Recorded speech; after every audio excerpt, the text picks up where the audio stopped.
జవహర్ నగర్ లో భూ కబ్జాదారులు బరితెగిస్తున్నారు. ప్రభుత్వ భూములను ఆక్రమించి రియల్ వ్యాపారం చేస్తున్నారు. సర్కారీ స్థలంలోనే వెంచర్లు వేసి అమాయక జనానికి ప్లాట్లుగా విక్రయిస్తున్నారు. కోట్లు గడిస్తున్నారు. ఈ క్రమంలోనే రెవెన్యూ అధికారులు ప్రభుత్వ భూములను గుర్తించి పాతిన హెచ్చరిక బోర్డులను సైతం రాత్రికి రాత్రే మాయం చేస్తూ అక్రమ నిర్మాణాలను చేపడుతున్నారు. కంప్లైంట్ రాగానే అక్రమ నిర్మాణాన్ని రెవెన్యూ అధికారులు కూల్చేస్తారు. కానీ ఇక్కడి కొందరు ప్రజాప్రతినిధులు అక్రమ నిర్మాణాలను కూల్చేసిన రెవెన్యూ అధికారులపై తీవ్ర ఒత్తిళ్లు తెస్తున్నారు. కింది స్థాయి అధికారులు ప్రభుత్వ భూములను కబ్జా చేస్తున్న వారికి సహకరిస్తున్న ఆరోపణలు ఉన్నాయి.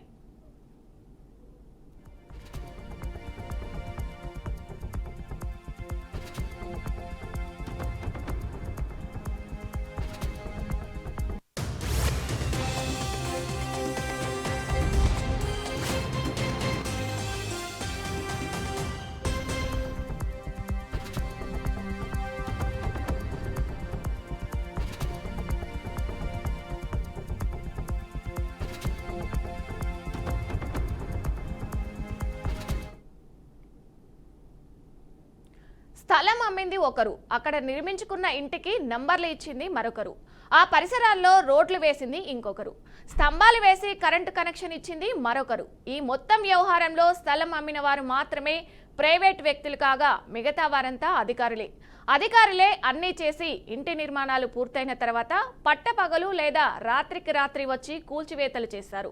వారి ఇండ్లు కూల్చివేతల భయంతో నిరుపేదలు లబోదిబం అంటున్నారు. అందరికీ కాసులు కురిపించాల్సిందే, ఏ ఒక్కరిని కాదన్నా కూల్చివేతలే శరణ్యం. మేడ్చల్ మల్కాజ్గిరి నియోజకవర్గంలోని జవహర్ నగర్ మున్సిపల్ కార్పొరేషన్లో నడుస్తున్న తతంగం ఇది. దళారులు, నకిలీ విలేకరులు, లీడర్లు, అధికారుల మధ్యలో అమాయక ప్రజలు పూర్తిగా బకరాలు అయిపోవడం ఇక్కడ గమనించాల్సిన అంశం. వాళ్లే అన్నీ చేయిస్తూ తిరిగి వాళ్లే ఇండ్లు కూల్చించడం తీవ్ర చర్చకు దారితీస్తుంది.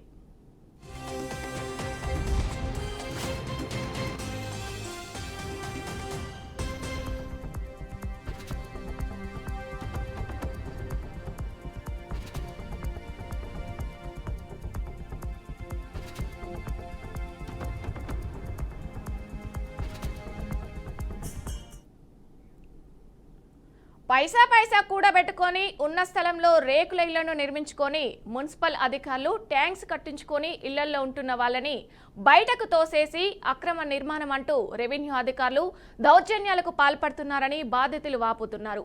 ఇళ్ల మధ్యలో నిర్మించుకున్న గూడును నేలమట్టం చేసేందుకు అధికారుల చర్యలు సబబు కాదని తీవ్ర స్థాయిలో మండిపడుతున్నారు.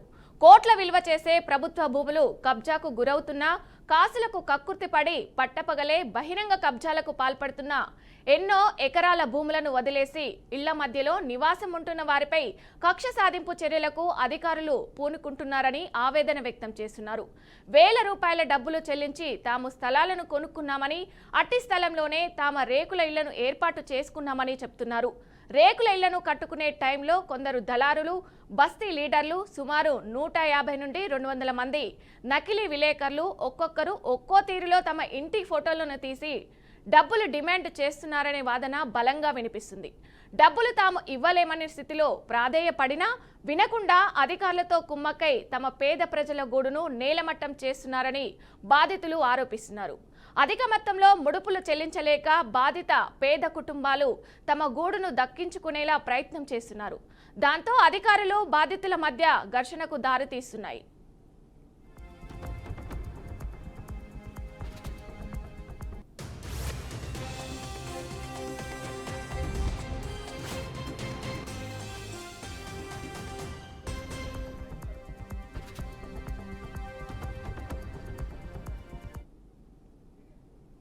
ఇక ఇదే అంశానికి సంబంధించి మరింత సమాచారం మా ప్రతినిధి సాల్మన్ అందిస్తారు. సాల్మన్, చెప్పండి. థ్యాంక్ యూ విజయ.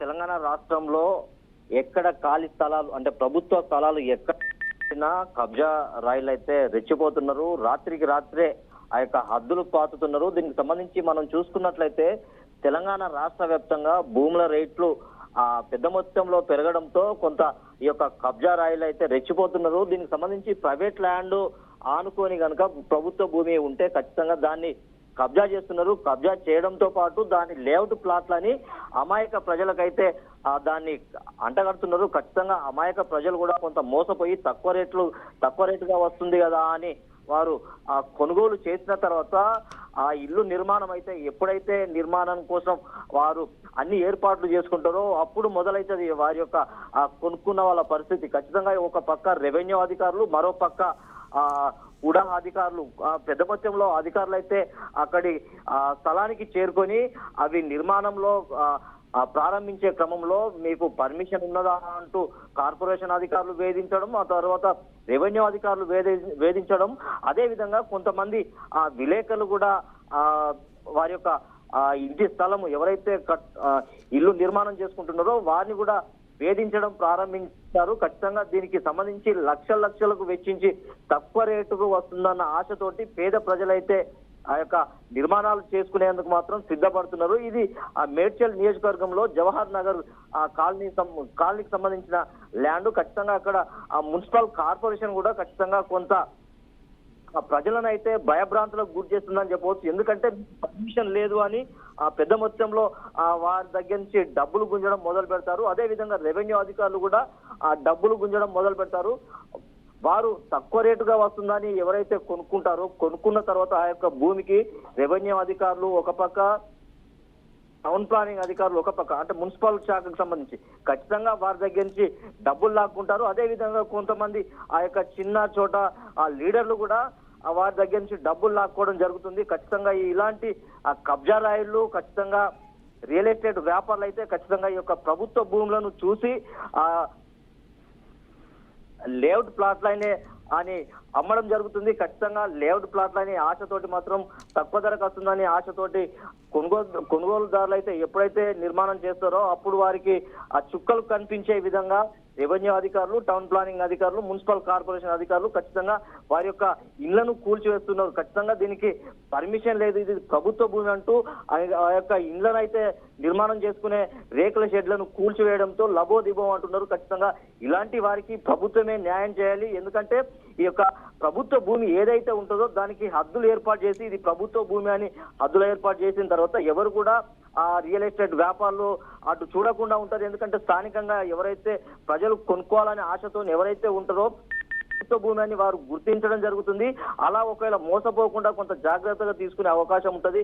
ఖచ్చితంగా ప్రభుత్వ అధికారులు, రెవెన్యూ సిబ్బంది, కార్పొరేషన్ సిబ్బంది ఖచ్చితంగా ప్రభుత్వ భూములలో దానికి సంబంధించి హద్దులైతే పాతితే ఇలాంటి పరిస్థితులు అయితే ఏర్పడాయి. ఎందుకంటే పేద ప్రజలు రూపాయి పోగేసుకొని అలాంటి స్థలాలను కొనుక్కోవడం వల్ల కొంత ఇబ్బంది పడుతున్నారు. ఖచ్చితంగా దీనికి సంబంధించి స్థానికంగా ఉన్న కార్పొరేటర్లు కానీ, రెవెన్యూ శాఖ అధికారులు కానీ ఖచ్చితంగా దీనికి సంబంధించి పేద ప్రజలను మోసం చేయకుండా ఉండేందుకైతే రాష్ట్ర ప్రభుత్వం కఠినంగా చర్యలు తీసుకోవాలి. రెవెన్యూ శాఖ మాత్రం ఇలాంటి కబ్జా రాయిలకే సహకారం చేస్తుంది అనేది మాత్రం అక్కడ ఉన్న పేద ప్రజలైతే వాపోతున్నారు. సల్మాన్, చూసుకున్నట్టయితే పేద ప్రజలకు అన్యాయం జరుగుతుందని చెప్పొచ్చు. మొత్తానికి ఇప్పుడు అసలు వీళ్ళకు న్యాయం జరిగే అవకాశం ఉందంటారా? మీ విశ్లేషణ ఏంటి అసలు? ఖచ్చితంగా మనం చూసుకున్నట్లయితే ప్రభుత్వ భూమి పేదల కోసం కొన్ని సందర్భాల్లో గుడిసెలు వేసుకోవడానికి లేకుంటే ఇళ్ల పట్టాలు ఇవ్వడానికి ప్రభుత్వం ముందుకొస్తుంది. కానీ ఇక్కడ అలా కాకుండా వీరు ఎవరైతే కబ్జా రాయలు, రియల్ ఎస్టేట్ వ్యాపారులు అయితే ఉంటారో దీనికి సంబంధించి పక్కన ప్రైవేట్ ల్యాండ్, అటు పక్కన ఆనుకొని ప్రభుత్వ ల్యాండ్ కనుక ఉంటే రియల్ ఎస్టేట్ వ్యాపారులు అధికారులతో కుమ్మక్కై ఆ యొక్క వెంచర్ చేయడం జరుగుతుంది. ఖచ్చితంగా దీనికి సంబంధించి ఈ యొక్క ప్రభుత్వ అధికారులు ఆ ల్యాండ్ సంబంధించి ల్యాండ్ అయితే ఆ ప్రభుత్వ భూమిని వేరు చేసి రియల్ ఎస్టేట్ వ్యాపారులు ఏదైతే కొనుక్కుంటారో అలాంటి అంటే అధికారులు అయితే రియల్ ఎస్టేట్ వ్యాపారులకు ఖచ్చితంగా లేఅవుట్ దానికి సంబంధించి ఖచ్చితంగా దానికి హద్దులు అయితే చూపించాలి. కానీ ఇలా పేద ప్రజలు కొనుక్కోవడం వల్ల కొంత వీరికి అన్యాయం జరుగుతుంది. దానికి సంబంధించి ఖచ్చితంగా రియల్ ఎస్టేట్ వ్యాపారుల వద్ద ఎవరైతే కొనుగోలు చేశారో రాష్ట్ర ప్రభుత్వం కానీ లేకుంటే అధికారులు కానీ ఖచ్చితంగా కొనుగోలు చేసిన వారికి అయితే న్యాయం చేసే విధంగా వారికి తిరిగి డబ్బులు ఇప్పించేందుకైతే రియల్ ఎస్టేట్ వ్యాపారులతో మాట్లాడి వారికి కొనుక్కున్న రేటు ఎప్పుడైతే ఆ యొక్క రేటు కొనుక్కుంటారో ఖచ్చితంగా అలా డబ్బులు వెనక్కి తిరిగి ఇప్పించేందుకైతే అధికారులు దానికి ప్లాన్ చేస్తే బాగుంటుందని అయితే ప్రజలు కొంత వాపోతున్నారు. Thank you Salman.